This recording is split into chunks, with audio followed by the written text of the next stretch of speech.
Oke,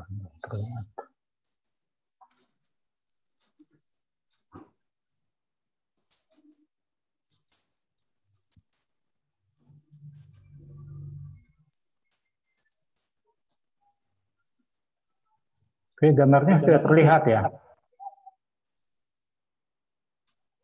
Halo? Ya, Pak. Oke.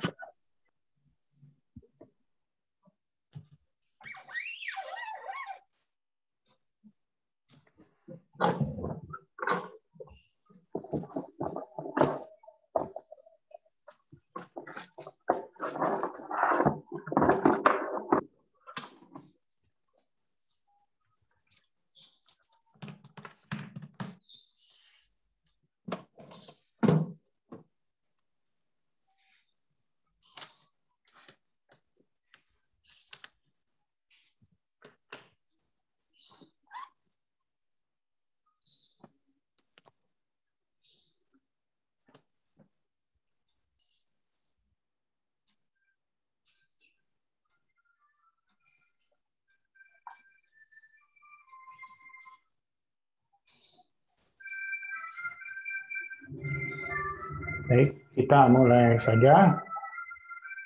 Kita ulang lagi ya, Bapak refreshing lagi supaya kalian yang mau presentasi dan yang sudah presentasi bisa lebih memahami lagi. Nah, itu kan nanti waktu kalian diuji oleh asesor, tolong menggambar ini bisa dengan cepat ya. Jadi nggak perlu rapi-rapi, yang penting pengertiannya ya, prinsipnya gitu. Sebab waktunya hanya pendek ya, waktu lagi diuji tadi ya. Nanti kalau kelamaan nanti ditegur oleh yang menguji. Apakah suara Bapak jelas? Jelas. Jelas ya, oke. Jadi flow diagram steam and water system PLC Python. Jadi ini flow diagram itu singkatan dari atau artinya bahasa Indonesianya itu adalah diagram alir ya. Diagram alir atau gambar alir. Kalau diagram kalian tahu ya. Jadi diagram alir uap dan air ya pada sistem PLC Python.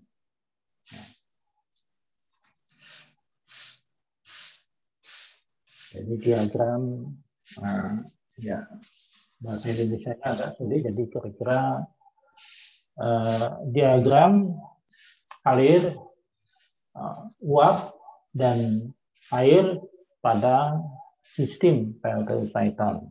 Nah, kenapa kok dibilang sistem? Nah, karena kalau dikatakan suatu sistem itu terdiri dari subsistem, artinya ada sistem-sistem lagi yang menjadi anak buahnya gitu ya. Jadi semuanya adalah suatu sistem yang besar, kemudian dia punya satu sistem lagi yang kecil-kecil. Nah ini ya, kayak ini satu sistem lagi. Turbin ini merupakan satu sistem lagi, generator satu sistem lagi, dan yang lain-lain merupakan sistem yang kecil-kecil. Nah, di mana antara sistem-sistem yang kecil tadi mereka saling keterkaitan, ya, saling berhubungan dan saling mempengaruhi interaksi kerjanya itu ya. Jadi flow diagram steam and water system PLC Python ini menceritakan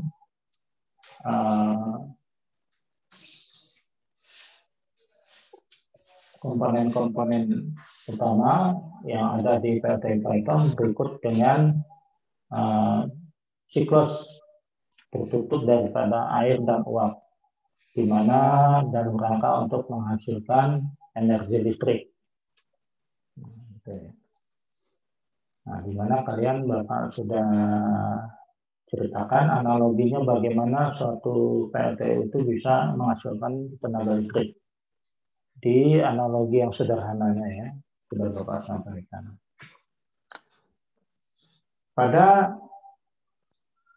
diagram ini terdapat beberapa komponen-komponen penting PLTU, gitu ya. Nah, dimulai dari boiler. Jadi boiler ini adalah pesawat tenaga. Nah, jadi jangan lupa ya, jangan dibilang suatu peralatan gitu, tidak ya. Tapi ini adalah pesawat tenaga.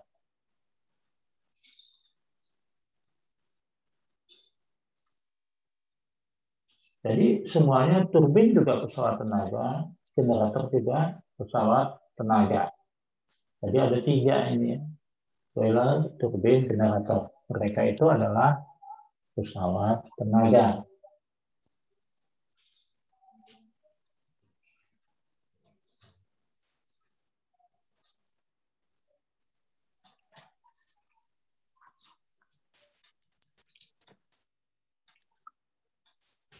Kembali lagi ke boiler.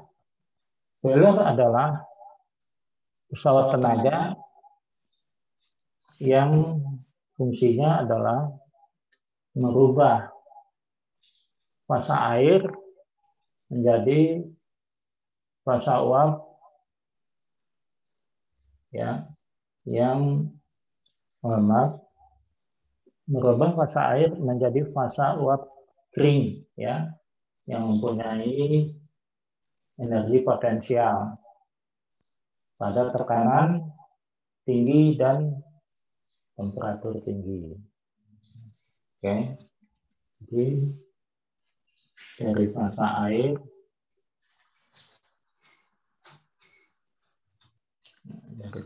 biasa ya. Nah, ini yang ada di sini tadi, airnya kan ini tadi. Nah, ini menjadi fasa uap. Nah, itu ya. Tapi di sini yang dihasilkan di diagram ini uapnya adalah uap kering ya. Nah, uap kering.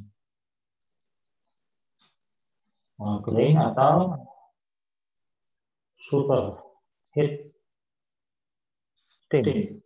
Nah, itu nama lainnya. Uap kering atau super heat steam. Nah, super heat steam ini mempunyai tekanan dan temperatur tinggi. Jadi kalau ditanya berapa temperaturnya dan tekanannya, nah kalian sudah tahu tekanannya 169 kg per cm persegi, temperaturnya 540 derajat Celcius. Nah, parameter tekanan dan parameter temperatur ditambah satu lagi massa uapnya ya, massa uapnya. Nah, ini nanti menggambarkan yang namanya energi potensial uap. Nah, ya. Jadi ini tenaga, ini kan tadi Bapak katakan adalah pesawat tenaga. Nah, ini hasil tenaganya adalah namanya energi potensial uap, atau istilah lainnya namanya entalpi.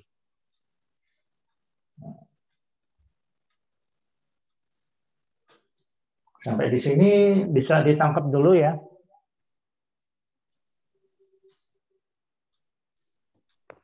Halo, tolong direspon. Oke. Jadi kalian mantul, Pak. Kenapa? Suaranya double, Pak. Suaranya double ya. Iya. Sebentar. Bapak keluar dulu sebentar ya.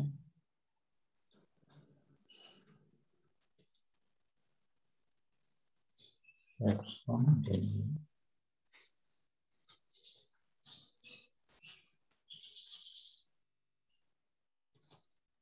Tes. Masih double ya.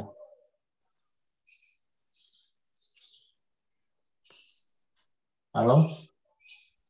Ya, Pak. Oh, ini mungkin pengaruh nih, pengaruh apa? Jaringan ya, pengaruh sinyal ya. Videonya, Pak.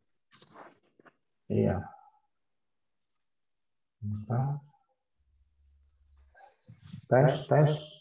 Tes. Masih ya? Masih, Pak. Gimana?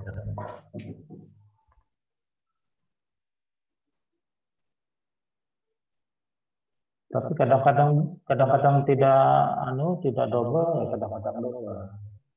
Apa yang buat double? Jadi Bapak juga belum tahu ini. Ya, tapi masih bisa ditangkap ya.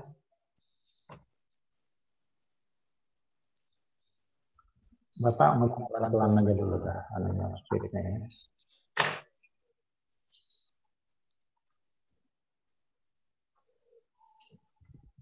Tahu apa yang buat dia. Tes. Satu, double, masih ya. Pak, salah satu video Bapak harus di-mute, Pak. Kenapa? Videonya Bapak ada 2 kan, daring. Oh gitu, yang satu harus di-mute dulu ya. Bentar. Tapi padahal itu jauh letaknya.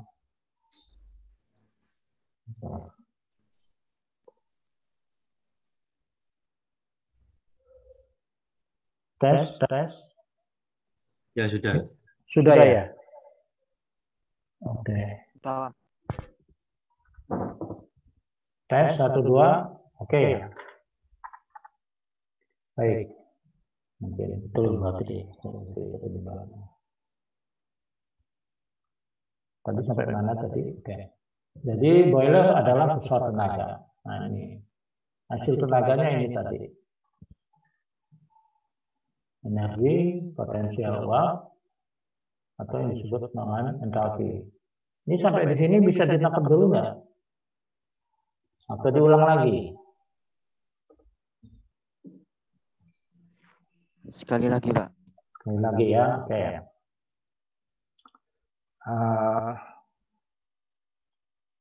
Boiler adalah pesawat tenaga ya. Nah, jadi jangan lupa itu ya, harus disebut pesawat tenaga. Yang fungsinya adalah merubah fasa air, fasa air menjadi fasa uap kering. Jadi fasa uap kering. Dari fasa air, airnya tadi di sini ya, dikumpulkan di hot well, ini kan hot well.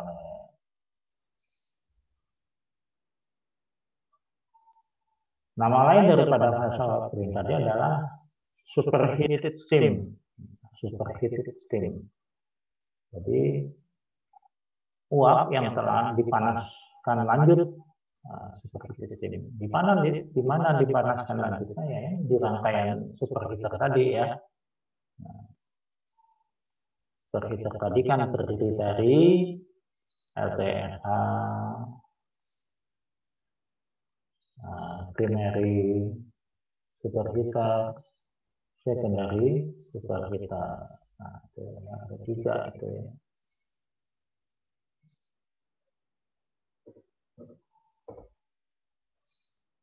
Nah, di mana superheated steam tadi mempunyai parameter tekanan, temperatur, dan massa uap. Nah, kalian sudah tahu tekanan berapa, temperaturnya berapa. Jadi semakin tinggi tekanan, semakin tinggi temperatur, atau semakin banyak massa uapnya ya. Nah ini energi potensial yang dihasilkan akan semakin besar. Nah ini namanya energi potensial berarti artinya. Energi potensial uap atau namanya entalpi. Nah sekarang penggambaran energi potensial. Jadi Bapak analogikan kalau ini ada satu gedung ya, anggap ini gedungnya. Ini satu gedung, kemudian ini ada satu meja. meja kecil. Tingginya sekitar 1 meter lah. Nah, kalian ada di atas meja. Kemudian kalian lompat ke bawah. Ya. Kalian lompat ke bawah, ini kan akan terasa ya, seperti apa di kaki ya. Waktu kalian lompat terus jatuh di tanah. Itu kan seperti apa. Nah, ini potensialnya, energi potensialnya yang dihasilkan dengan ketinggian 1 meter itu seperti apa. Kalian bisa rasakan di fisik. Nah, dibanding kalian lompat dari gedung tinggi ini, gedung tinggi ini misalnya tingginya 10 meter. Kalian lompat ke bawah. Nah, di sini udah nggak langsung terasa, kalian udah langsung pingsan ini ya. Kakinya mungkin sudah patah. Nah, ini penggambarannya berarti energi potensialnya sudah 10 kali lipat lebih besar dibanding yang di sini tadi. Nah, ini kenapa? Ya, karena ada gaya gravitasi tadi. Contoh lainnya adalah kalau ini air terjun ya, misalnya dari dataran tinggi air terjun. Nah, ini ketinggiannya misalnya 25 meter ya. Nah, ini nanti kalian mandi di sini ya. Kemudian bandingkan dengan satu air terjun lagi yang letaknya lebih tinggi ya. Katakan 100 meter airnya turun. Ya. Kemudian kalian mandi di sini. Nah, ini akan terasa lebih kencang ya jatuhnya air di sini dibanding yang di sini. Nah, ini kalau semua yang di sini dipasangi turbin air, nah, kemudian di sini juga dipasangi turbin air. Nah, ini nanti yang di sini tenaganya, yang di sini tenaganya lebih kecil ya. Yang di sini tenaganya atau putarannya lebih besar, gitu, lebih cepat. Di sini lebih lambat kalau dibandingkan gitu. Nah, ini namanya energi potensial. Cuman di sini adalah dalam bentuk uap ya, uap yang bertemperatur tinggi dan massa uap. Semakin tinggi tekanan, semakin tinggi temperatur dan semakin banyak massa uap. Nah, kalau di sini yang mempengaruhi adalah semakin tinggi. Nah, ini semakin tinggi jaraknya. Nah, ini energi potensial juga semakin besar, semakin tinggi. Terus semakin banyak cairan atau air tadi yang mengalir, nah ini juga akan semakin besar dayanya yang dihasilkan. Nah, tenaga yang akan dihasilkan. Itu adalah pemahaman daripada energi potensial tadi. Oke, kita hapus dulu.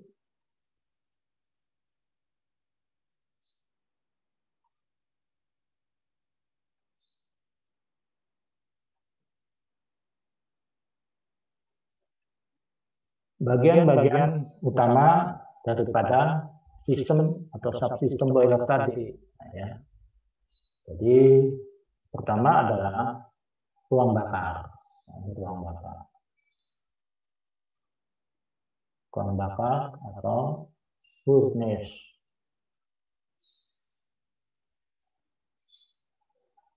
Kemudian ini adalah pipa boiler.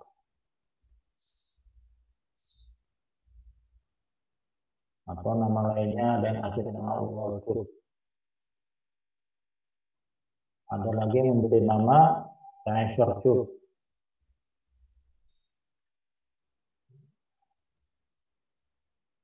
Tapi ini barangnya sama ya. Ruang bakar atau furnace ini tempatnya bola api, ya, sumber panas yang dihasilkan. Kemudian pipa boiler adalah tempat dimulai terbentuknya gelembung uap. boiler ini mulai terbentuknya gelembung uap. Jadi kalau Bapak gambarkan satu pipa boiler, di dalamnya ini air mengalir ke sana ya, yang dipompa oleh BWTP. Nah, karena di sini ada bola api, sehingga bola apinya akan memancarkan panas, diterima oleh permukaan luar daripada pipa boiler. Nah, ini kita namakan radiasi. Kemudian panasnya akan diterima di dinding luar, dari dinding luar nanti akan merembet ya ke dalam. Nah, itu kita namakan peristiwa itu adalah transfer panas ya, yang dinamakan konduksi. Ya.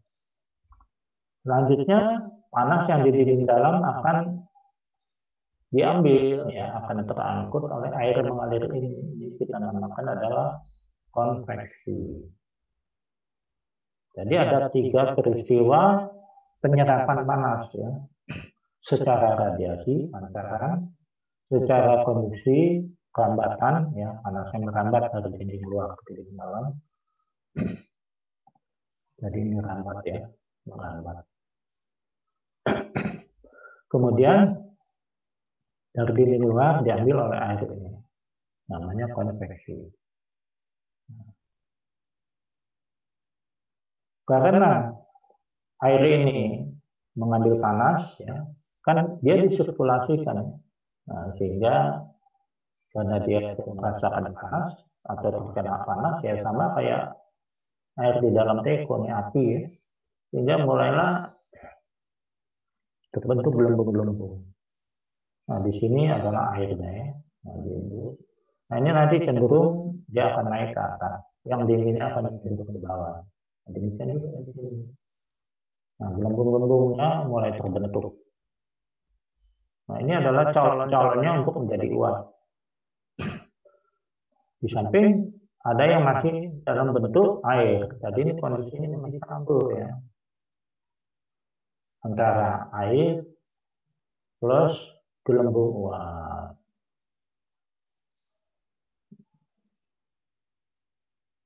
Gitu. Nah, kemudian peralatan yang lain adalah steam drum. Nah, steam drum ini fungsinya adalah utamanya adalah untuk di mana terjadinya pemisahan ya, pemisahan atau terpisahnya fasa air. Oke, ini apa dulu biar ada gambaran coret-coretnya.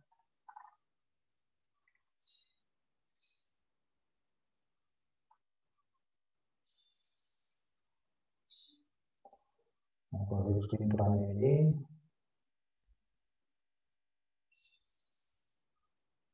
perwarnaan diganti aja ya.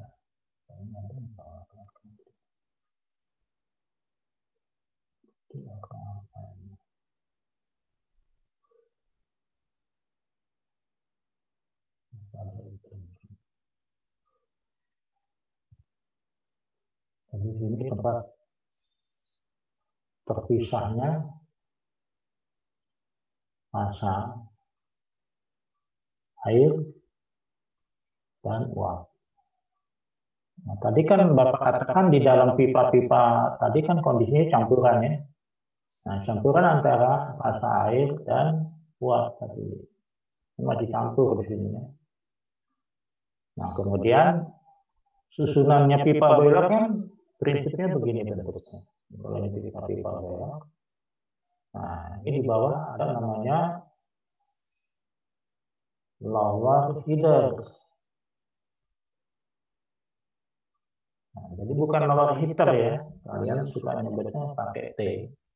Bukan ya, pakai D. Heater itu artinya adalah pengumpul, pipa pengumpul.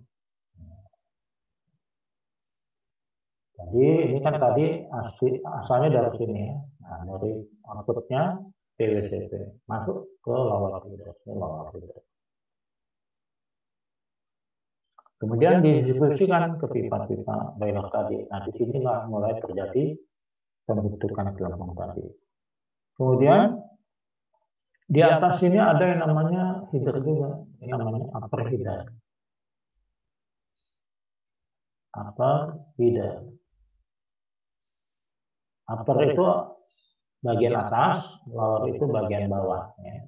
Sisi bawah di sisi atas. Di atas, sisi atas. Pengumpul atas ya. Ini pengumpul bawah. Nah, ini kumpul di sini semua. Kemudian di sini ada 4 pipa keluar. Ya. Nah, keempat pipa itu masuk nanti di sini.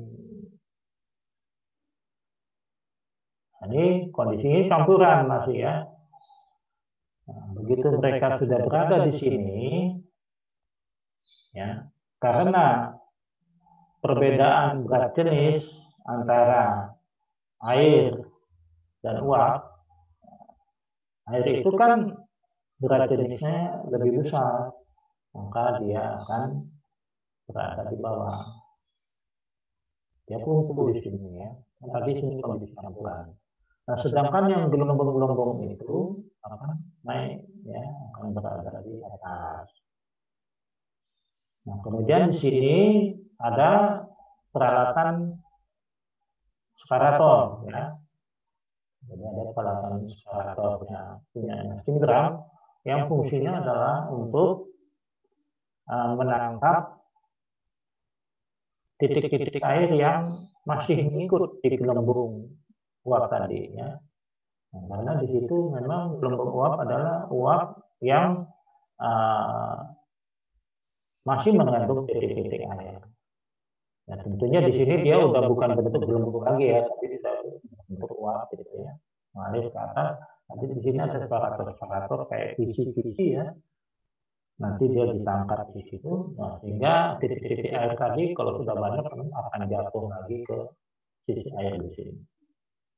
Nah, yang uap ini namanya adalah uap jenuh. Nah, ini masih mengandung atau masih basah ya, masih basah. Jadi sekali lagi terjadinya perpisahan antara fase air dan uap itu karena secara alami mereka berbeda berat jenis. Ya. Jadi bukan temperatur, jangan sampai salah. Oke, nah, kemudian di dalam boiler terdapat juga apa ya? Ada pemanas ya. Nah, ini ada pemanas ekonomisal. Nah, ini fungsinya adalah memanaskan air pengisi. Nah, kalau di sisi ini namanya air pengisi atau istilahnya feed water. Nah, ini di sini dipanaskan lagi ya menggunakan sumber panasnya adalah dari flue gas. Atau gas knalpotnya daripada ruang bakar sini. Karena nanti sebetulnya Eko ini dipasangnya itu di sini. Nanti ada saluran lagi. Nah, di sini lah Eko itu. Nah, di sini adalah LTSH-nya. Di sini Eko. Jadi nanti gasnya akan mengalir ke sini. Kenapa kok bisa mengalir? Karena dia dihisap oleh pompa hisap paksa atau ID fan.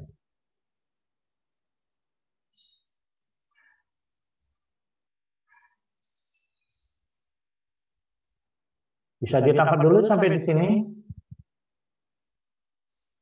Jadi tolong kalau kalian masih kurang jelas, tolong langsung bertanya ya, jangan diam saja. Karena Bapak pelan-pelan saja menjelaskan.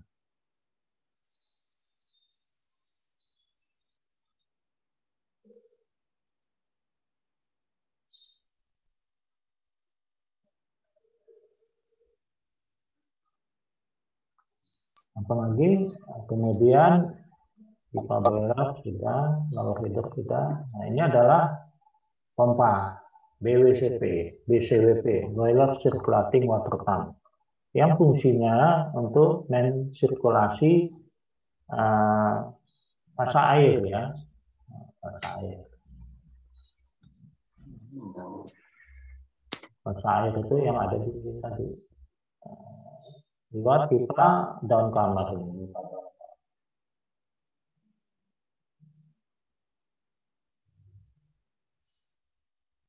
Ini masih di dalam kamar namanya ya, atau masuk ke sini. Jadi dipompa oleh BCWP. Kemudian dari sini baru didistribusikan. Kemudian terjadilah proses pembentukan uap. Ya. Kemudian ini kumpul lagi nanti di upper header. Kemudian kembali lagi ke sinteran. Itu yang dinamakan siklus pendek.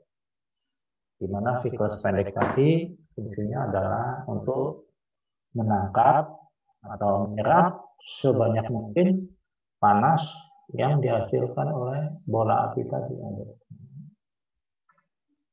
Jadi waktu dialirkan itu kan tadi dia mengangkut panas ya secara konveksi tadi ya. Jadi semakin banyak yang dialirkan, semakin banyak air dialirkan, artinya semakin banyak panas yang diangkut oleh dia. Sebab kalau enggak, nanti kalau nggak diangkut sebanyak mungkin, itu panasnya nanti akan terbawa lewat flue gas, ya. Akan terbuang nanti. Buat flue gas, keluar saja nanti ke cerobong. Ya. Nah, itu kan sia-sia. Karena panasnya ini dihasilkan dari pembakaran bahan bakar batubara yang dibeli menggunakan uang.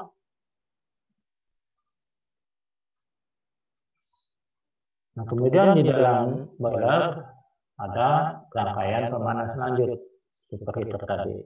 Yang tadi itu terdiri dari LTSH, primary superheater, dan secondary superheater. Itu adalah rangkaian pemanas lanjut. Apa fungsinya? Fungsinya adalah ya namanya pemanas lanjut ya, untuk memanaskan lebih lanjut uap jenuh yang tadi ya, yang tadi keluar ini. Kenapa kok dipanaskan lebih lanjut? Supaya dia menjadi uap kering. Itu tujuannya ya. Supaya menjadi uap kering atau superheated steam. Karena itulah persyaratan uap yang boleh dimasukkan ke turbin ini. Itu harus uap kering. Karena kalau masih mengandung titik-titik air, nanti titik-titik airnya itu akan merusak sudu turbin. Baik itu sudu jalan maupun sudu tetapnya. Ya. Karena apa? Kan nanti di turbin kan dapat jelaskan ada yang namanya kinetis ya, kecepatan uap. Nah itu kecepatan uapnya itu supersonik ya. Supersonik itu ya lebih cepat dari kecepatan suara itu nanti ya. Nah, coba bayangkan di kecepatannya itu nggak tahunya ada titik-titik air ya. Nah itu yang merupakan akan mengikis ya menjadi sudunya ya. Kita jamakan sudunya. Nah ini nanti pinggir-pinggirnya ini akan gripis ini ya. Akan bolong-bolong ya. Nah itu nanti kalau terusan seperti itu bisa patah nanti ya. Karena kalau patah aja rompang bagian daripada sudunya ini nanti akan merusak sudu-sudu yang lainnya. Karena ini kan putarannya 3000 RPM. Ini kalau lepas, wah ini akan ngantem sudu-sudu yang lain, wah rontok semuanya nanti. Nah, itu yang harus dicegah, makanya diperlukan uap kering tadi. Nah, dengan temperatur, tekanan, dan massa uap. Itu ya. Jadi kalau ditanya apakah fungsi daripada pemanas lanjut atau superheater, nah itu tadi adalah untuk menghasilkan uap kering supaya memenuhi syarat uap yang boleh masuk ke turbin. Kemudian di sini ada reheater. Nah, reheater ini adalah pemanas ulang. Namanya pemanas ulang. Karena kalau pembangkit listrik yang lama, ya, dia karena mungkin tidak sampai terlalu besar dayanya, ya, sehingga dia tidak menggunakan reheater tadi. Nah, ini nanti menggunakan reheater supaya lebih efisien PLTU-nya, ya. Nah, ini panasnya ini masih diserap lagi oleh reheater nanti, panas yang dihasilkan oleh bola api tadi. Jadi fungsi reheater adalah untuk memanas ulang, ya, karena uap yang tadi masuk ke sini, ya, yang dengan tekanan 169 kg per cm, temperaturnya 540 derajat Celcius, dia melakukan tugas untuk memutar, ya, sudut turbin tadi. Nah, itu energi entalpinya atau energi potensial uapnya kan sudah terserap, ya, untuk memutar HP tadi. Jadi tenaganya sudah keambil, sehingga turun tenaganya sudah. Nah, ini tergambar dengan terjadinya penurunan parameter tadi, di mana tekanannya turun menjadi 42 kg per cm persegi, temperaturnya turun menjadi 350 derajat Celcius. Jadi kan asalnya dari 540 tadi, tekanannya juga ada 69 turun menjadi. Nah, ini disebutnya di sini adalah cold reheat. Sisi cold reheat. Cold itu dingin. Jadi sisi dinginnya punyanya reheat. Karena nanti dia akan mengalir ke sini, masuk. Kemudian di sini diberi energi lagi oleh bola api tadi melalui pancaran radiasi, ya, dari bola api. Kemudian melalui aliran flue gas, nah, itu konveksinya. Nah, di dalam juga ada konveksinya, ya. Nah, sehingga nanti di sini akan naik lagi menjadi 540 lagi temperaturnya. Tapi tekanannya tetap 42, asalnya kan 42.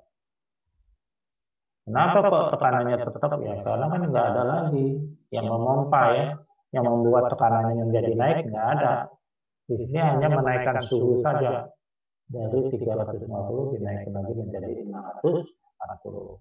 Tekanannya tetap, karena nggak ada pompa yang dipasang di sini. Dan juga memang nggak bisa dipompa, nggak ada pompa uap, ya. Nah, kalau yang di sini yang 169 tadi, di sini, ya, tekanannya di sini 169, ya, 99, di sini 149.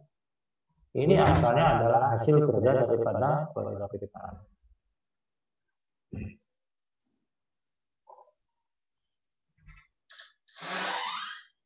Oke, apalagi yang kurang? Ini sudah. Oke, pokoknya sudah, ya. Nah, sekarang dapat tambahkan di sini, ya. Jadi artinya suatu-suatu kalau ditanya, ya kalian harus bisa menjawabnya. Jadi nanti kalau ditanya apa yang terjadi, ya, perubahan bentuk daripada energi yang ada terjadi di boiler ini. Perubahan bentuknya apa saja, perubahan bentuk energi. Oke, ini kita hapus dulu catatannya.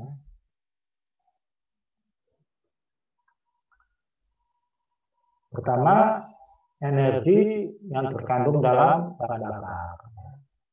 Energi panas, energi kalor, ya, energi kalor dalam bahan bakar. Nah, ini bahan bakarnya kan awal itu HFC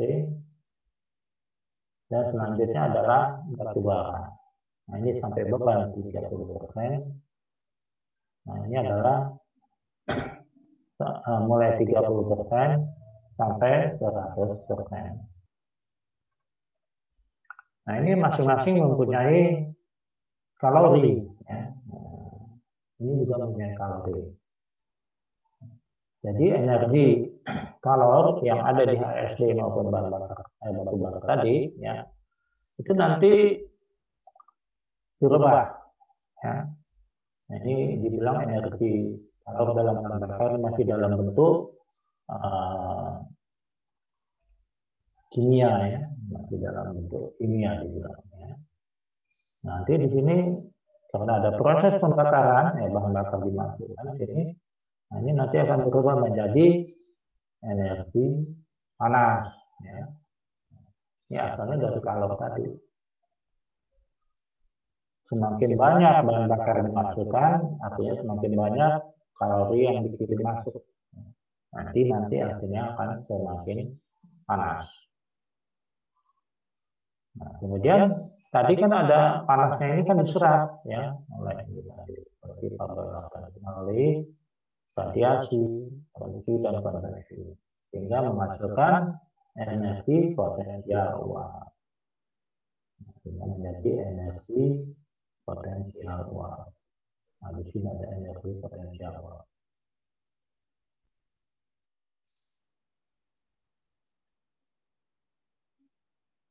Potensial uap atau entalpi itu tadi.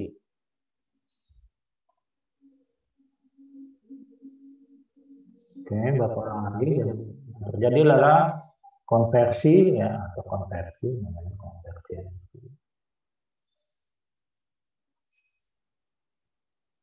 Atau namanya perubahan bentuk energi.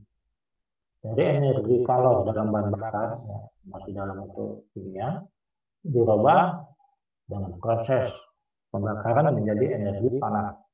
Kemudian energi panas akan dikonversi menjadi energi potensial uap atau energi entalpi tadi, ya, namanya. Dalam satuan tekanan, temperatur, dan massa uap. Nah, itu nanti akan masuk ke turbin, ya, melalui pipa ini. Ini pipanya namanya pipa mainstream.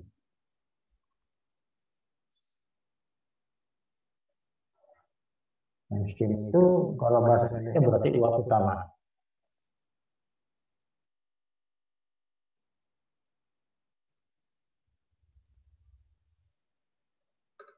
Baik.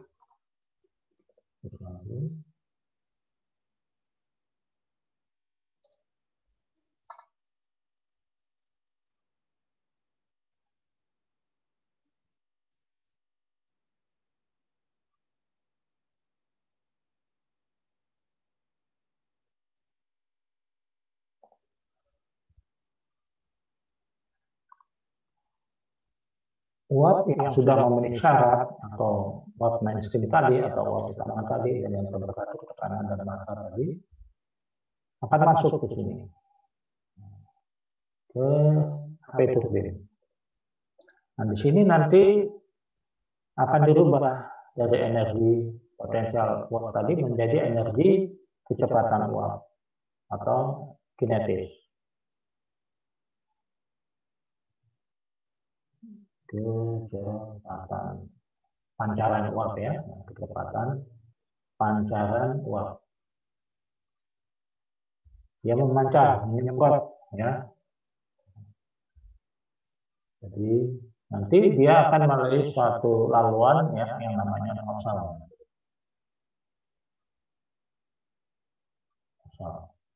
Nah, ibaratnya kalau nozzle Bapak gambarkan kemarin adalah teko, ya, ini adalah leher angsa, di mana ujungnya ini menyempit sehingga nanti akan memancar uapnya, nyemprot. Nah, ini namanya kecepatan, ini namanya energi kinetis. Nah, energi kinetis ini pancaran ini tadi yang akan diarahkan ke sudu turbin, ya. Jadi ini namanya sudu turbin, ya, atau rotor. atau yang berputar. Atau ada juga yang disebut bilang sudut putar. Sudut putar, rotor. Jadi kalau sudut turbin itu terdiri dari dua ya, ada yang sudut stator, ada yang rotor. Nah, rotor adalah sudut putar.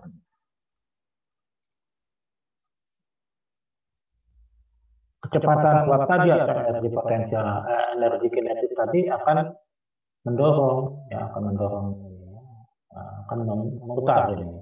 Akan terjadilah namanya momentum tir ya.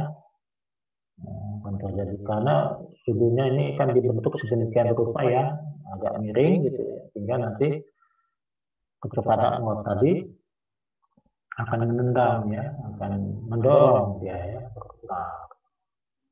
Nah ini kalau dia berputar ya artinya sudah membentuk energi mekanik dalam bentuk putaran power turbin, karena nanti ini banyak ya tingkat-tingkat, nah sehingga dia membentuk satu putaran. Nah nanti porosnya ini kan berputar. Nah itu proses bagaimana turbinnya bisa berputar. Jadi sekali lagi perubahannya adalah dari energi kinetis menjadi energi mekanik dalam bentuk putaran power turbin. Bagaimana kok bisa berputar? Nah karena energi potensial uap tadi masuk dulu ya ke nozzle, kemudian keluar nozzle dia akan dipancarkan. Nah itu yang namanya energi kinetis. Nah pancaran tadi akan mendorong sudut tadi sehingga berputar. Nah ini karena dia berputar makanya sudah berubah bentuk menjadi energi mekanik dalam bentuk putaran power. Turbin terdiri dari HP turbin, turbin tekanan tinggi, IP turbin, turbin tekanan rendah, kemudian turbin tekanan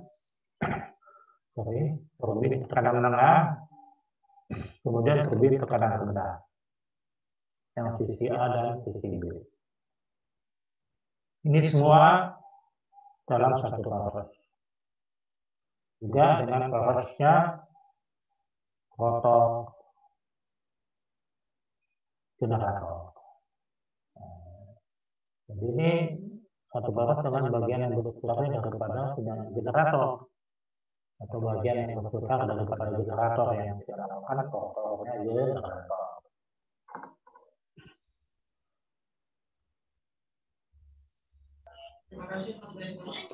Nah, kemudian tadi sudah memutar tadi ya, berputar kan menghasilkan keluar ya, turun lagi energinya, kemudian dipanaskan di heater kalau saya jelaskan tadi. Nah ini keluar namanya menjadi hot reheat ya.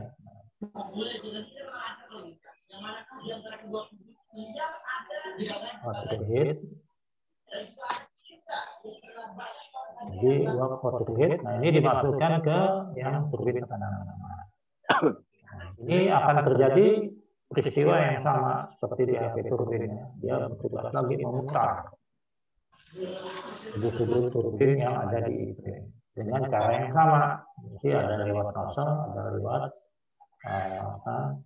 untuk menghasilkan kecepatan tadi, kemudian akan memutar atau akan menendang sudut-sudut rotornya daripada IP. Nah, itu energinya terserap lagi di sini ya. Yang tadi dari 540 tadi dengan tekanan 42 tadi ya. Nah, ya bekerja di sini, nah sehingga terserap. Maka nanti keluar ya akan menjadi kemarin berapa 350 saya kemarin ya, dengan tekanan sekitar 8 kg per cm persegi. Nah ini masuk. Nah di sini namanya pipa crossover namanya. Crossover. Kenapa kalau dinamakan pipa crossover? Karena dia akan menghadirkan untuk dua sisi ini tadi. Dan di sini dia mengalir ke sini, mengalir ke sini. Nah, di sini bertugas lagi seperti sama ya, kayak di HP itu tadi, untuk memutar sudut-sudut sini. Hingga kondisi 350 derajat Celcius 8 kilo tadi, nah karena udah terserap energinya, nanti akan keluar. Nah, ini kita namakan uap lelah. Jadi uap lelah. Artinya uap lelah itu uap yang sudah capek nih, yang energinya sudah habis. Nah, tadi sudah untuk memutar di HP, IP, HPA dan HPP. Nah, ini tekanannya sudah cenderung vakum ya, karena dia sudah berdekatan dengan kondensor. Temperaturnya sekitar antara 50 sampai 60 derajat Celcius. Ya. Kalau ketinggian di sini nggak boleh ya, nanti ada spraynya. Ya. Kalau terlalu tinggi nanti akan merusak sudut-sudut akhir daripada LPG tadi. Ya. Nah, kemudian kita berhenti dulu cerita uap ya sampai uap lelah di sini. Kita masuk ke generator.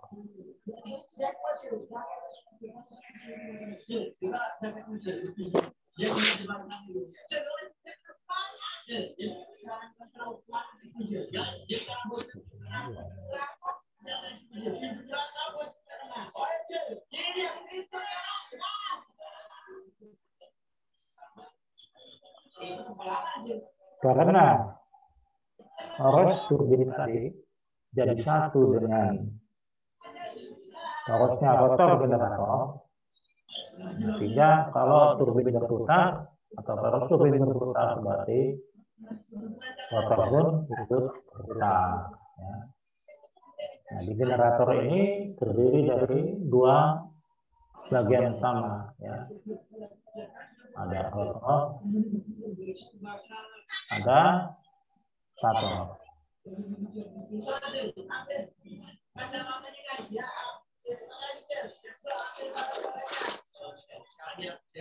Rotor dan stator ya masing-masing terdiri dari inti besi dan belitan. Jadi masing-masing terdiri dari inti besi dan belitan.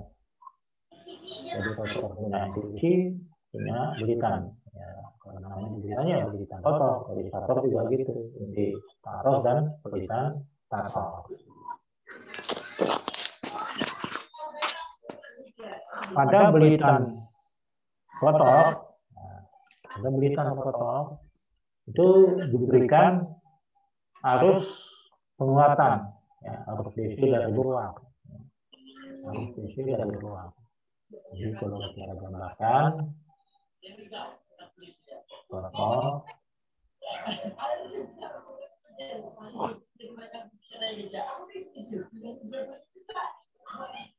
ini torosnya ya, ini penampangnya, kemudian sini belitannya.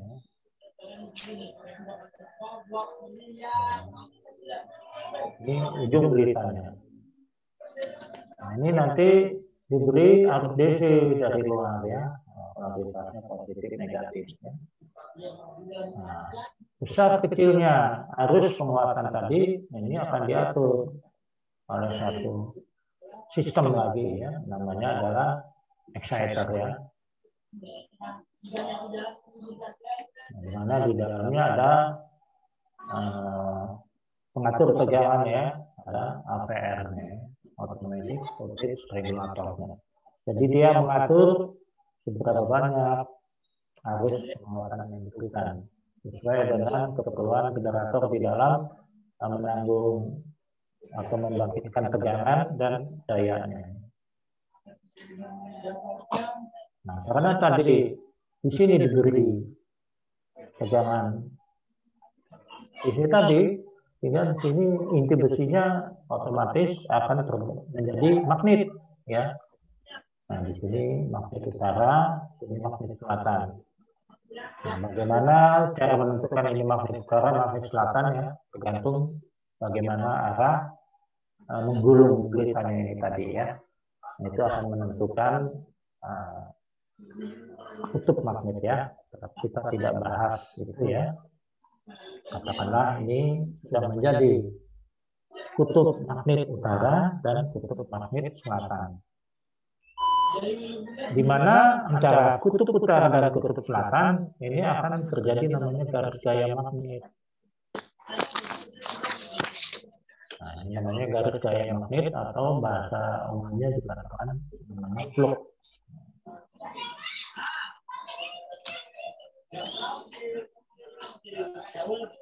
Saat rotor tadi diputar oleh torus turbin ya, maka flux tadi kan berputar ya, ngikut dia kan, otomatis ngikut. Sehingga nanti garis-garis gaya tadi ya, akan memotong belitan, Bapak gambarkan indikator ya, tergantung dari pasangan kutubnya berapa, pasangan ya pasangnya berapa ya. Nanti kalau ini rotornya atau dia berputar, nanti fluxnya tadi ya akan berada di sini, akan berputar sini ya. Dia akan memotong belitan-belitan punyanya stator, atau itu bahasa umumnya dikatakan induksi. Akibat terjadinya perpotongan itu tadi, ya, maka pada ujung-ujung belitan nanti akan timbul potensial listrik, ya, atau GGL, gaya gerak listrik. Nah, ini dalam satuan tegangan kalau untuk UPPN adalah 18 kilovolt. Di mana nanti outputnya ini akan dinaikkan pada trafo ya. Nah, ini dikatakan trafo generator namanya, atau main transformer, trafo utama, main transformer. Nah, ini sifatnya dia adalah jenisnya step up. Nanti akan menaikkan dari 18 menjadi 500 kilovolt. Nah, ini nanti akan dikirim masuk ke jaringan penghantar ya, atau sutet saluran udara ekstrak tinggi. Nah, ini akan menanggung beban Jawa, Bali, Pulau Jawa dan Bali. Jadi kalian tolong bisa menceritakan apa yang terjadi di generator dengan selengkap ini ya. Karena nanti Bapak akan buat soal, tolong ceritakan bagaimana listriknya bisa terbangkit di generator. Jadi kalian harus cerita, mulanya awalnya adalah generator terdiri dari rotor dan stator. Rotor terdiri dari induksi dan belitan. Stator pun juga begitu. Lalu cerita bahwa belitan stator diberi harus muatan dari luar ya, melalui sistem exciter tadi atau otomatis regulator. Di sini ada sistem pengendali. Sehingga karena diberi RPC maka akan terbentuklah kutub utara dan kutub selatan. Dan dari utara selatan akan terbangkitlah namanya flux magnet tadi. Tadi karena rotor berputar maka fluxnya akan menginduksi atau memotong-motong belitan stator, sehingga akan terbangkitlah yang namanya GGL. Dan selanjutnya ada yang mau tanya tentang penjelasan generator tadi? Silakan.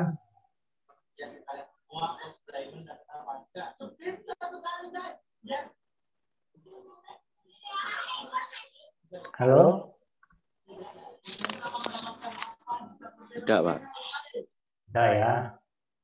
Kalau tidak ini berarti Bapak nangkepnya kalian sudah bisa paham ya. Sehingga bisa menjelaskannya nanti ya. Ini Bapak menjelaskannya dengan bahasa Bapak sendiri ya.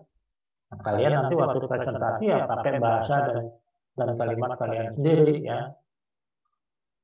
Begitu. Jadi jangan seperti Bapak jelaskannya ya.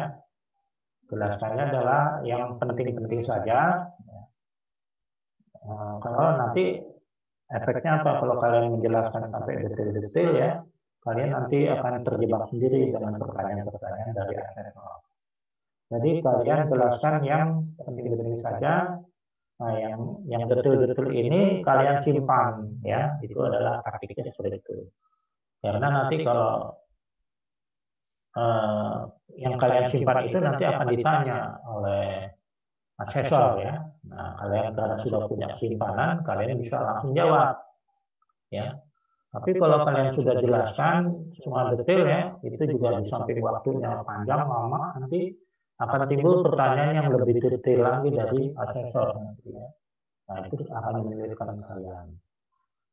Cuman kalau Bapak kan di sini sifatnya adalah menjelaskan kalian supaya lebih banyak menangkap materi ya, makanya Bapak jelaskan agak lebih dalam gitu ya. Tapi waktu kalian nanti cerita di asesor nggak perlu sampai dalam sekali. Yang penting-penting saja ya. Bisa dipahami ya maksud Bapak ya? Ya, Allah bisa, Pak. Ya. Jadi jangan sampai nanti kalian terjebak sendiri. Karena makin banyak diceritain detail, itu makin membahayakan. Nah, cukup ceritakan yang penting saja. Nah, yang detailnya kalian simpan di pikiran kalian. Untuk waktu-waktu kalau ada pertanyaan kalian sudah tahu. Gitu ya. Ini tadi generatornya sudah. Nah sekarang kita kembali lagi ke uap lelah tadi.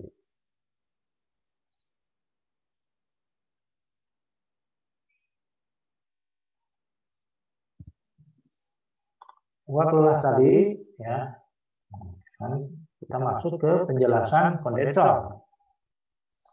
Kondensor adalah satu sistem ya. Jadi sistemnya maksudnya adalah sistem anaknya daripada sistem PLTU tadi ya. Suatu sistem yang berfungsi untuk merubah fase uap lelah tadi. Uap lelah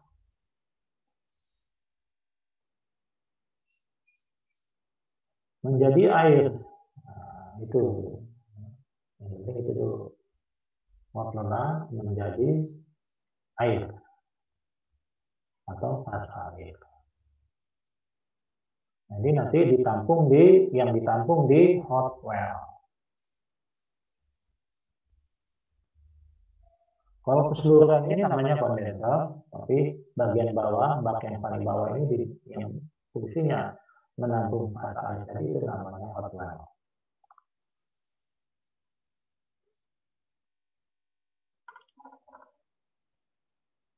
Proses kondensasi terjadi demikian ya. Ruang kondensor pertama adalah dibuat kondisi vakum. Dibuat kondisi vakum. Vakum itu adalah suatu tekanan yang ada di dalam kondensor ya, yang berada di bawah tekanan atmosfer. Sehingga logikanya kalau ini terjadi kebocoran maka udara atmosfer akan masuk ke dalam karena itu tekanan lebih rendah. Atmosfer itu kan tekanannya 1 atmosfer ya, 1 atmosfer atau kemarin itu 1,03 kilogram per sentimeter persegi itu. Dan ada satuan lagi ya, kalau milimeter Hg berarti dia 760 ya, dan selanjutnya. Nah ini adalah lebih rendah ya daripada itu. Dibuat. Bagaimana cara membuatnya adalah dengan cara disedot dulu pada awalnya menggunakan pompa vakum. Pompa vakum atau istilahnya adalah CAEP, Condensed Air Extraction Pump. Nah, itu Ini adalah pompa vakum. Jadi air extraction. Jadi ada mengekstrak udara. Air ini udara ya, yang terdapat di sini. Jadi udaranya itu dibuang keluar, ya, diekstrak. Melalui apa? Ya pompa vakum tadi ya. Nah, waktu Bapak sudah sampaikan bagaimana caranya kerjanya pompa vakum ini. Kemudian karena kondisinya di ruang kondensor ini vakum, maka uap lelah ini akan tersedot turun ke bawah. Karena dia tersedot turun ke bawah, maka dia akan menyentuh pipa-pipa kondensor tadi. Nah, ini di gambarnya seperti ini ya. Kalau di dalam itu kan lurus ya pipa-pipa. Nah, di dalam pipa-pipa kondensor ini mengalir air dari laut ya, yang dipompa oleh CWP. Nah, di sini ada semacam saringan ya, namanya screening plant.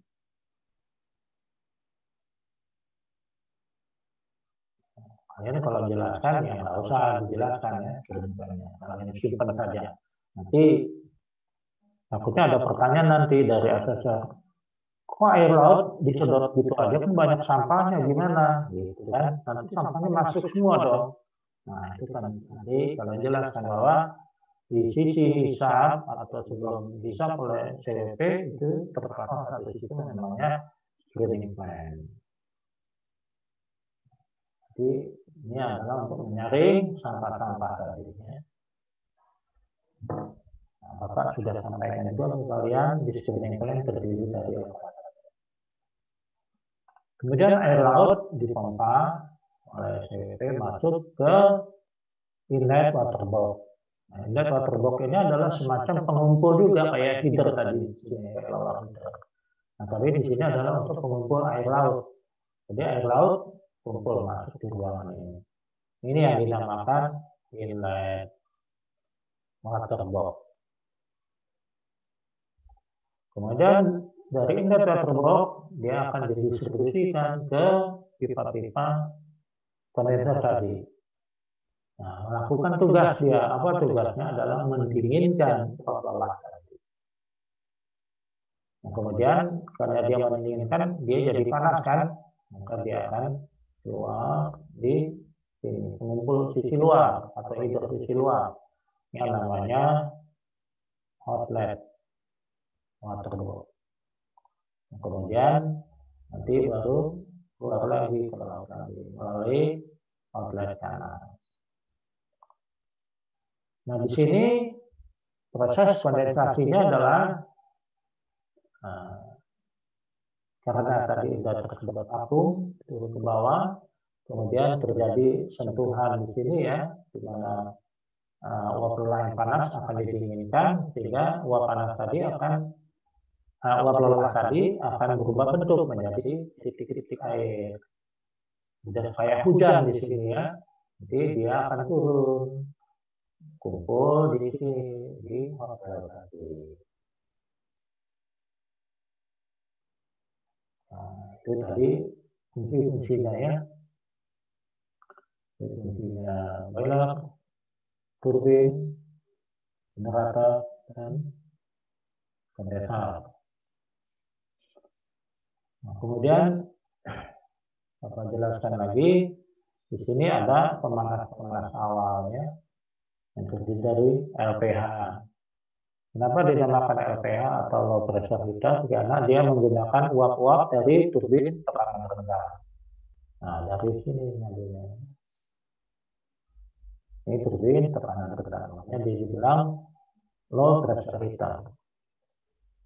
Nah, di sini kemudian rangkaian HPH, high pressure heater, atau heater tekanan tinggi.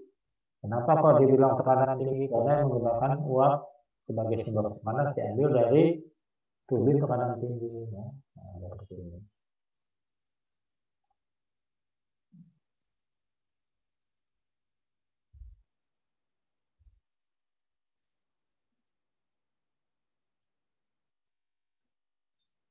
Oke.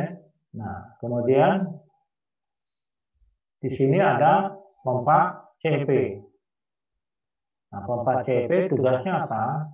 Adalah memompa air yang berasal dari hot well tadi. Ini dari hot well ya. Dia ini akan turun ya. Jadi katakan ini harus turun ya. Tolong kalian jangan lupa sebut turun ya. Jadi dari hot well turun ke CEP. Kenapa kok dibilang turun ya? Karena memang posisinya itu turun ya. Posisi secara elevasi dia posisinya di sini lebih rendah, sisi pusatnya itu. Dan kondensernya hot well-nya itu berada lebih tinggi. Jadi kalau Bapak gambarkan ini hot well ya, dia akan turun. Nah, ini baru CEP-nya itu tadi. Nah, ini ada jarak ketinggian ya. Nah, ada head di sini ya. Ini ada head. Kenapa kok harus dibikin turun ya? Karena kan tadi di sini kondisinya vakum ya. Kondisi dia kan vakum, hotel tadi kan kondisinya vakum, tekanannya rendah ya. Di bawah tekanan atmosfer. Nah, kalau semuanya ini dibikin sejajar ya, nanti bisa-bisa airnya ini tidak akan mengalir kemari ya, karena ini kesedot vakum. Ya. Makanya dibikin lebih rendah untuk menghasilkan head tekanan positif bagi si CEP tadi. Nah, itu gunanya ya. Supaya ini yakin ini airnya turun. Kalau nggak dibikinikan nanti bisa-bisa ini nggak ngalir.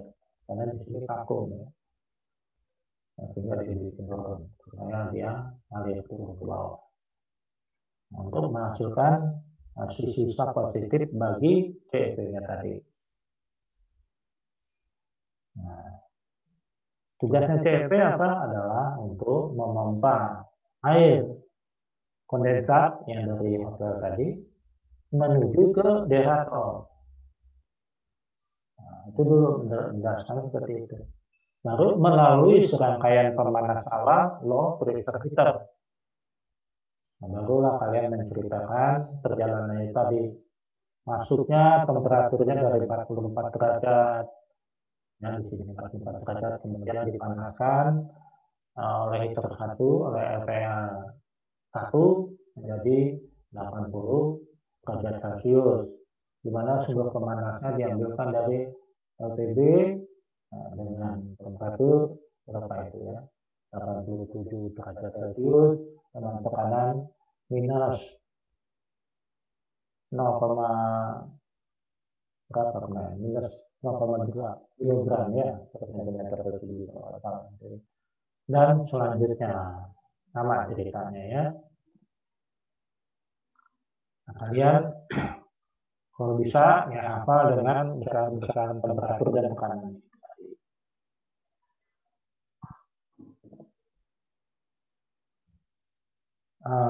Tolong kalian juga pahami bahwa besaran-besaran tekanan dan temperatur tadi ya itu adalah satu posisi saja ya, karena dengan adanya perubahan beban ya di generator ya, ini kan dari misalnya dari 20 MW ke 400 MW ya, ini kan fluktuasi ya, kondisinya naik turun yang bisa 400 MW, bisa 300 MW, bisa 350 MW ya.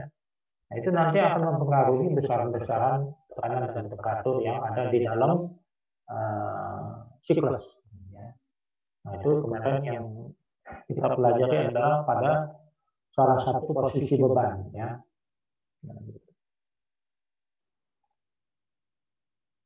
Kemudian sesudah melalui rangkaian LPH, nanti akan masuk ke sistem derator. Ya. Di mana di sistem derator ini fungsinya adalah untuk menghilangkan atau merilis ya, atau menghilangkan, membuang ya atom oksigen ya. atom-atom oksigen dan gas-gas yang tidak diperlukan, ya. Contohnya CO2.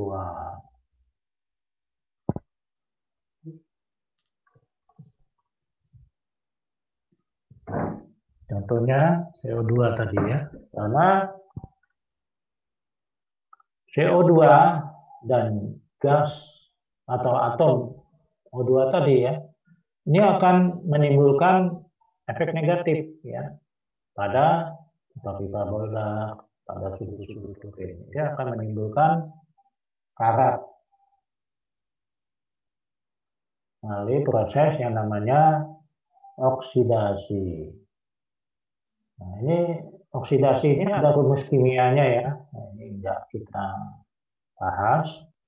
Jadi salah satu unsur reaksinya adalah menggunakan oksigen tadi, ya, O2 tadi di proses oksidasi yang akan menimbulkan efek korosi. Makanya harus dihilangkan O2-nya tadi, kan, gas CO2. Karena gas CO2 ini nanti akan bersifat asam. Ya. Nah, kondisi asam ini juga akan membuat berkarat.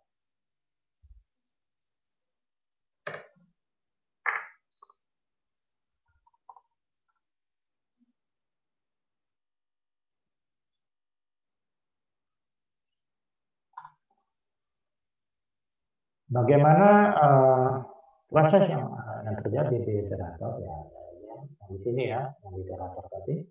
Jadi air yang di sini, ya, air kondensat yang keluar dari dari BH3 yang temperaturnya kurang lebih berapa, sebanyak 253 derajat Celcius, ya. Nah, ini tekanannya tadi kan ini, ya, sekitar 20 kilogram per sentimeter tadi. Nah, ini akan masuk ke sini, ke dalam sisi derator, ya. Ini nanti di sini dia masuk ke satu satu alat, ya, di dalam derator. Nanti masuk, kemudian di sini nanti diurai seperti air hujan. Nah, itu, ya. Nah, ini di dalam air. Nah, kemudian nanti dari bawahnya di sini, nah, ini dimasukkan uap, ya, uap. Uap ini gitu nanti akan nyemprot ke atas. Nah, uapnya ini dari mana? Ya, asalnya dari dari mana itu, ya? Uapnya itu, ya. Kalau nggak salah dari LPA, ya. LPA. Nah, ini nanti dengan temperatur dan tekanan, ya, nanti akan menyemprot air yang terurai tadi, sehingga akan memudahkan terlepasnya O2 dan gas-gas tadi. Bagaimana kok kenapa Pak harus disemprot, ya, tadi, ya, supaya terurai, nah, untuk memudahkan pelepasan tadi, dan untuk pemanasan. Karena efek pemanasan tadi adalah merupakan satu kontribusi untuk mudahnya terlepasnya O2 dan gas-gas tadi. Nah, ini dengan cara dipanaskan tadi. Makanya disemprotkan uap panas dari bawah. Diurai dan disemprotkan uap panas. Agar dia lebih panas lagi mendekati di suhu titik didihnya daripada air ini.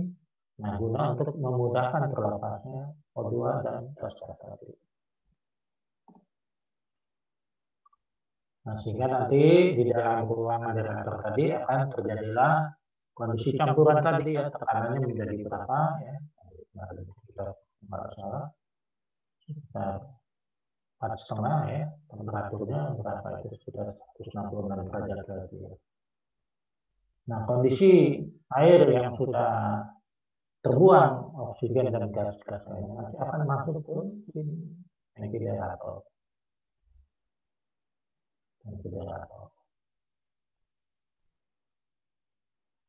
Sampai di sini ada yang mau bertanya?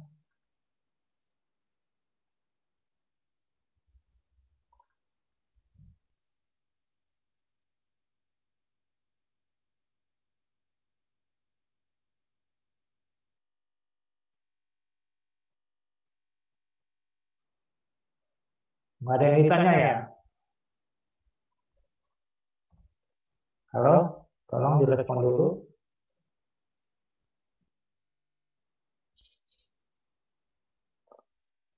Halo? Rek, nyawa Baik. Yang penting suara Bapak masih jelas ya? Iya, Pak. Oke. Ya Pak, masih jelas. Oke, baik. Nah, kemudian air yang sudah bersih tadi, ya. Nah ini nanti akan turun. Nah ini ya, akan turun ke bawah. Sama seperti yang di sini tadi, ini juga turun. Nah ini juga turun. Karena memang letaknya ini tinggi di atas ya. Nah gunanya apa turun ya? Untuk mendapatkan tekanan positif pada sisi hisapnya boiler kita. Ya. Untuk memperoleh tekanan positif ya.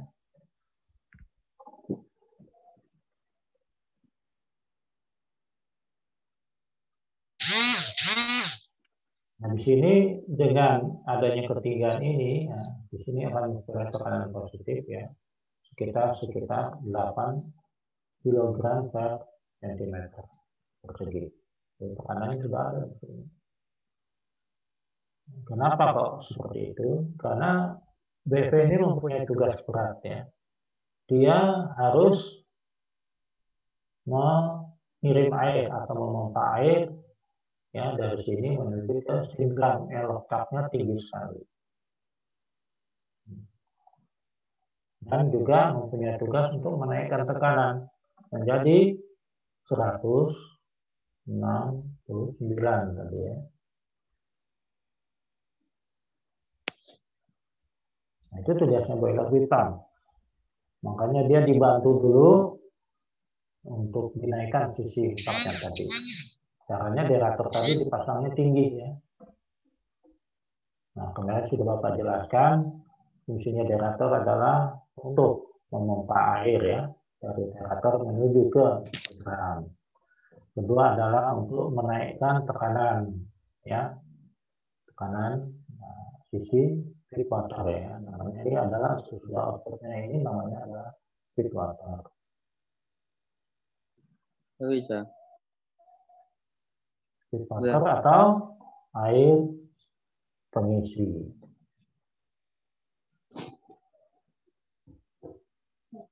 Kemudian fungsi ketiganya adalah untuk mengatur flow ya, feed water flow. Mengatur besar kecilnya feed water flow agar balance seimbang dengan steam flow ya, agar seimbang dengan steam flow yang ada di sini. Ini namanya steam flow.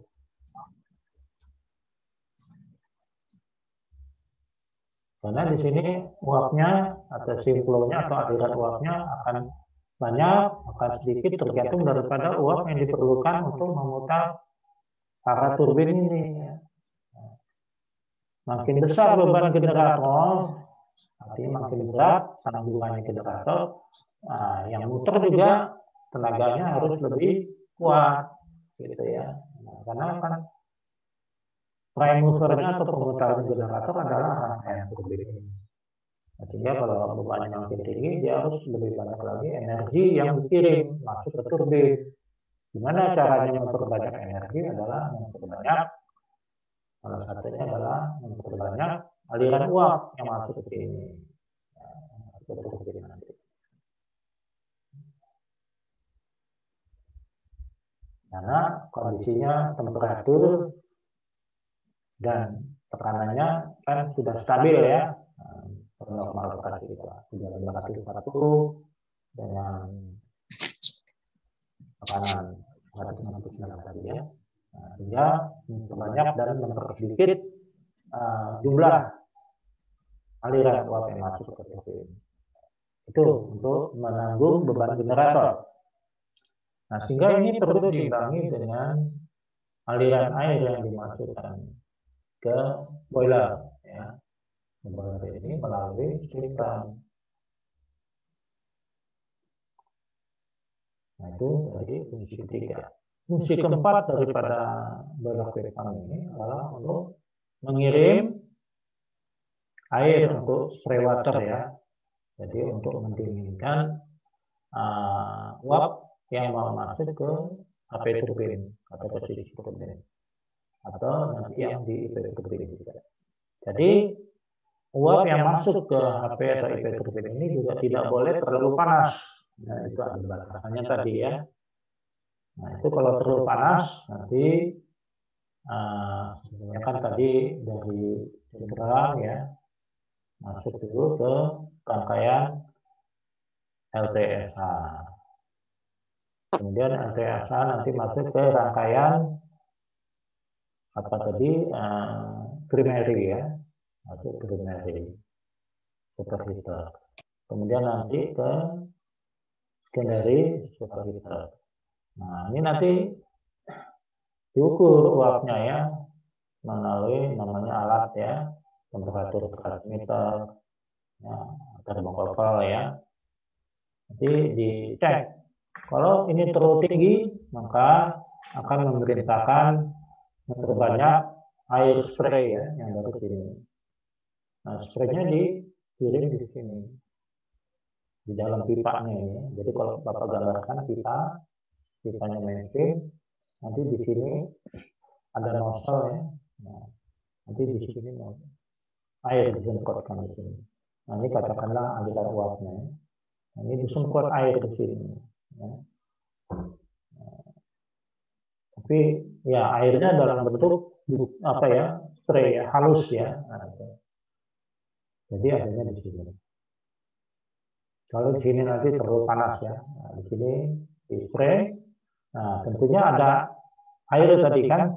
Nah, kemudian nanti dipanaskan lagi di superheater. Supaya di sini nanti kering lagi. Tapi temperaturnya sudah memenuhi persyaratan.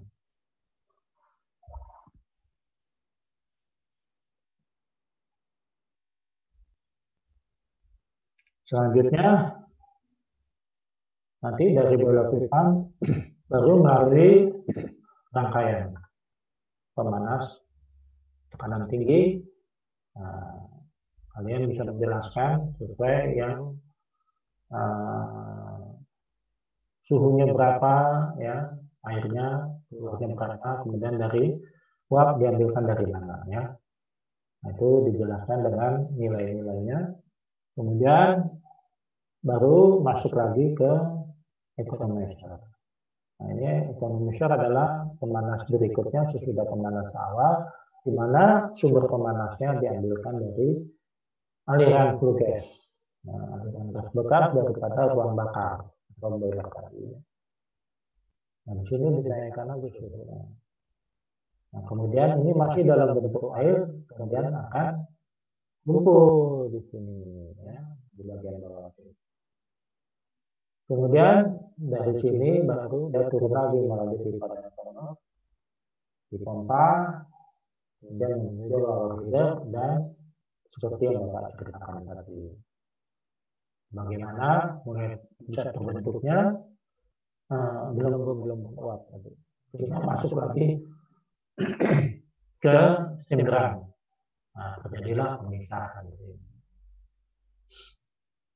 Jadi fungsi steam drum yang utamanya adalah tempat terpisahnya fase uap dan fase air. Kalau fungsi tambahan yang lain adalah untuk menampung uap ya, uap jenuh yang kondisi campuran tadi yang dari pipa-pipa. Kemudian tempat fasilitas membuang kualitas air yang buruk ya melalui continuous.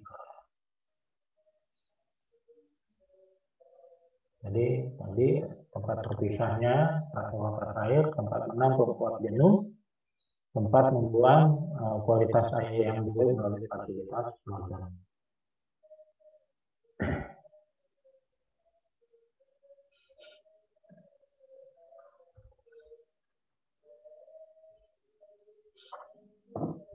Jadi itu tadi bagian-bagian utama dengan fungsi-fungsinya ya. Nah, kalau cerita siklusnya kalau kalian sudah tahu fungsi masing-masing ya, kalian sudah bisa harus menyusun bagaimana ceritanya dimulai. Jadi Bapak sarankan karena ini siklus tertutup, kalian mulai dari sini, dari hotel. Jadi sudah kalian jelaskan masing-masing tadi, tapi menjelaskannya tidak sedetail itu ya, cukup yang prinsip saja karena waktunya pendek. Yang detailnya kalian simpan di memori kalian. Jadi ceritakan saat kondisi normal operasi, air yang berada pada hotel akan turun menuju CEP. CEP akan memompa air dari hotel tadi menuju ke generator melalui serangkaian pemanas awal tekanan rendah. Aku ceritakan pertama masuk ke pH 1. Kalian ceritakan masuknya temperaturnya berapa, keluarnya berapa, kemudian diambil dari uap dari yang mana ya, dari selanjutnya masuk ke pH 2. Itu ceritakan lagi, ya, sama ceritanya ya, antara 1, 2, 3 hanya beda nilai saja. Kemudian baru masuk ke generator. Nah, tadi ceritakan Bapak sudah jelaskan proses yang terjadi. Kemudian baru yang sudah bersih akan turun ke bawah ya. Kemudian masuk ke sisi sapnya boiler pipa. Nah, tugasnya boiler pipa adalah memompa air menuju ke steam drum. Nah, itu cerita sampai di sini saja ya. Jadi cerita yang tentang bahwa ada menaikkan tekanan, kemudian menyediakan spray water, kemudian apa tadi? Tadi ya. Jadi memompa air, menaikkan tekanan, spray water, ya, dan apa satu lagi tadi ya. Nah itu tidak sejauh itu ceritanya ya. Jadi ceritanya cukup memompa air dari generator menuju ke steam drum. Nah yang tadi, yang 4 tadi, yang 3 lagi itu adalah kalian simpan. Ya. Suatu-suatu kalau ditanya nanti apa fungsi daripada boiler pipa, nah kalian baru tahu tadi lengkap. Kemudian nanti baru ini keluar melalui proses yang sama di LPH tadi ya, ceritanya seperti itu. Kemudian baru nanti masuk ke economizer. Economizer menerima panas dari flue gas, kemudian masuk ke steam drum kembali. Kemudian di steam drum tadi sudah Bapak ceritakan turun ke bawah ya, sudah Bapak ceritakan, kemudian naik yang sisi uap jenuhnya akan dipanaskan lebih lanjut supaya mendapatkan hasil menjadi uap kering gitu ya, melalui rangkaian superheater, di mana masuk dulu ke low temperatur superheater yang sumber pemanasnya dari flue gas, kemudian masuk ke primary superheater ya, di mana sumber pemanasnya adalah langsung dari bola api. Jadi dia menerima pancaran radiasi, kemudian menerima aliran flue gas. Nah, selanjutnya nanti masuk ke secondary superheater. Nah, ini juga menerima pancaran dan menerima aliran ya, flue gas. Nah, sehingga nanti baru masuk ke turbin. Di turbin nanti dia bertugas memutar sudut turbin. Kemudian baru keluar lagi dipanaskan di reheater, sudah dipanaskan, dinaikkan lagi temperaturnya, baru masuk ke IP langsung. Langsung tugas yang sama. Kemudian terjadi penurunan tekanan tadi ya, itu disebutkan lagi, baru masuk lagi ke RPA LPG. Nah ini bertugas memutar RPA LPG. Lalu terjadi proses kondensasi yang sudah Bapak ceritakan tadi. Yang di generator, ya tadi ya sudah Bapak ceritakan. Karena dia satu poros, maka poros turbin akan memutar rotor dan selanjutnya. Nah, sekarang ke sisi make up. Ya, ke sisi make up.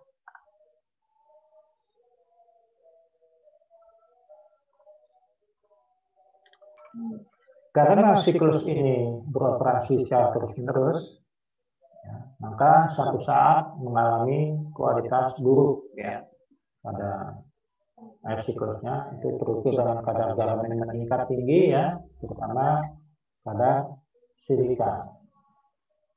Nanti ini bagaimana cara membersihkannya adalah dengan membuang sebagian air siklus tadi di fasilitas keran tadi. Lalu namanya continuous slowdown ya. Continuous slowdown.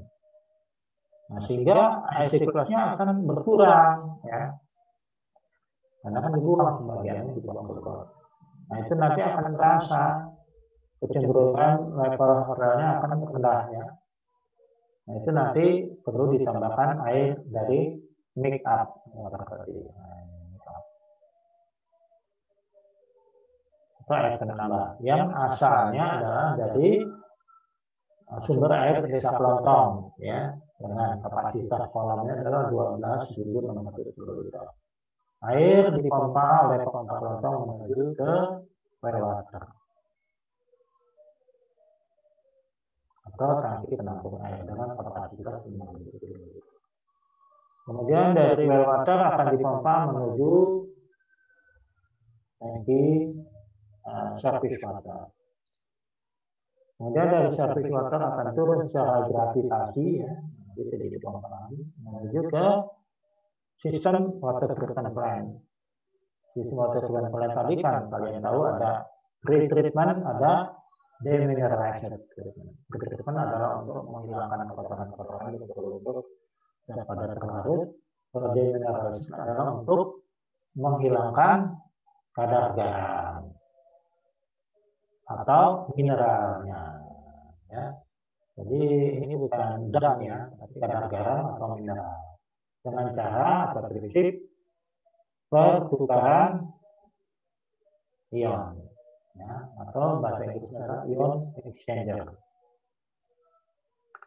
Sesudah air tadi memenuhi syarat ya, dalam satuan pH, dalam satuan conductivity, dalam satuan kandungan silika ya, kandungan silika ya, dalam satuan ppm. Nah, itu nilai-nilainya kalian sudah catat ya.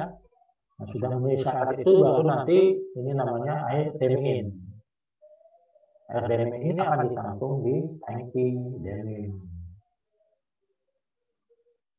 Selanjutnya dari tangki demin yang berkapasitas 1.800 kiloliter akan dipompa demin transfer pump, namanya demin transfer pump, menuju ke kondensat storage tank. Nah, ini adalah air segar istilahnya ya, yang diperlukan suatu untuk menambah air siklus.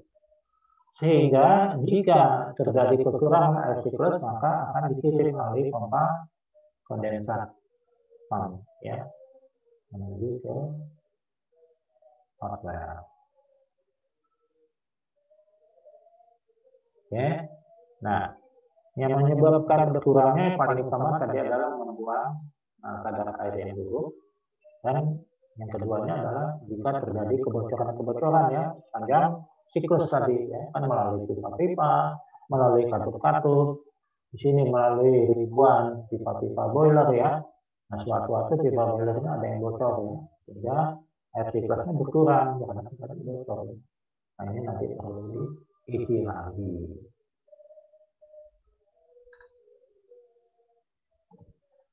Demikian, bisa jelas? Ya, Pak. Artinya masuk berapa? Kalau kalian mau bertanya, silakan bertanya ya.